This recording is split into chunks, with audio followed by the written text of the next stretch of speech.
In Dungeons & Dragons 5th edition, the Cerberus are described as multi-headed hounds that patrol the Tartix River, usually on the mortal side where they slay any foolish enough to try and enter the underworld. They sometimes get lured away or captured, as their endless hunger for mortal flesh makes them the perfect guard dogs. The standard Cerberus come in two different varieties, the lesser two-headed Cerberus, and the three-headed underworld Cerberus that dwells deep within the underworld, protecting its portals from mortals, and preventing the escape of tormented souls. For this minute mythology, we're going to focus on the first one. The two-headed Cerberus is a medium monstrosity with AC 12 and 39 hit points. It has a speed of 40 and good stats aside from its intellect and charisma. It has a +5 to perception and a +4 to stealth, making it a decent hunter and stalker for a creature of only challenge rating 2. It's immune to fire and necrotic damage, and immune to the blinded, charmed, deafened, frightened, and stunned conditions, as well as exhaustion. It has a trait called aggression, which allows it to use a bonus action to move its full speed towards a hostile creature. Also, with two heads, it cannot be surprised, and has advantage on being knocked unconscious, making sneaking up on it for a free attack a very bad move. It also has pack tactics, gaining advantage on all attacks against a target that has at least one other ally within 5 feet. When it comes to actions, the two-headed Cerberus can either make a multi-attack consisting of 2 bites, or a breath weapon attack. The bite has +4 to hit, dealing 1d6 +2 piercing damage and 1d4 fire damage, a range of 4 to 12 for each hit. The breath weapon is a 15-foot cone that forces a DC 12 dex save. On a failure, the targets take 3d6 fire damage, or half as much on a success. On a failure, the creatures also become restrained by hardening rocks, and in order to escape, they must pass a DC 12 athletics check using their action. These encasements have an AC of 17 and 10 hit points, but are immune to fire, poison, and psychic damage.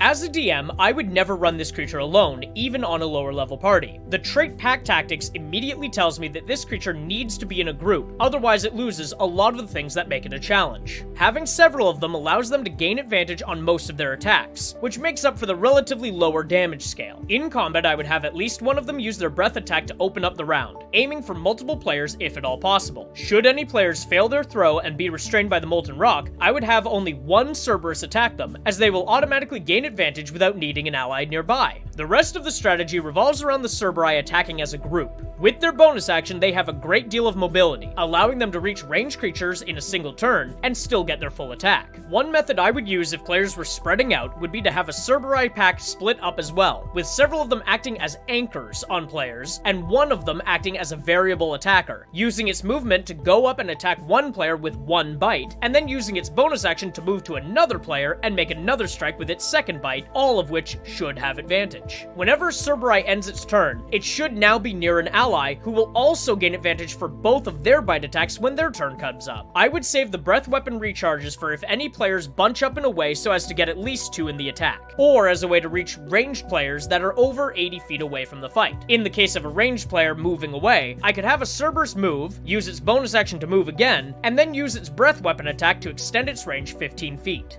In mythology, Cerberus is a 3-headed dog with a snake for a tail who was one of the many monstrous children of Typhon and Echidna. He was also known as the Hound of Hades because it was he who guarded the entrance to the underworld, preventing the dead from escaping their fate. This, however, is not the inspiration for the D&D monster. The two-headed Cerberus are based instead on Orthrus, the two-headed brother of Cerberus. Orthrus also had a snake for a tail and was used for guard duty by Eurydion, who had been tasked with guarding the red cows owned by the 3-bodied giant named Geryon. In mythology, Heracles killed Orthrus so he could steal a red cow as part of his 12 labors, specifically labor number 10. Interestingly enough, there are some instances of the story in which poets refer to the hounds of Geryon, a plural. It could be that this was due to the 2 heads of Orthrus, or perhaps there were more monstrous dogs than just Orthrus, which may be where the D&D monster gets their pack tactics. When comparing the two-headed Cerberus to Cerberus, we find that only the name is similar, since the real source of the inspiration is clearly Orthrus. Comparing these two, we find that aside from the snake tail, the D&D monster is very similar to Orthrus in description, but not in power. The two-headed Cerberus have a breath weapon, where Orthrus did not, a trait that's possibly borrowed from Cerberus. It seems to me that the hounds in D&D based on Orthrus have been scaled up to be more dangerous than the myth, and have been placed definitively in packs that hunt mortals who dare to try and enter the underworld of Theros.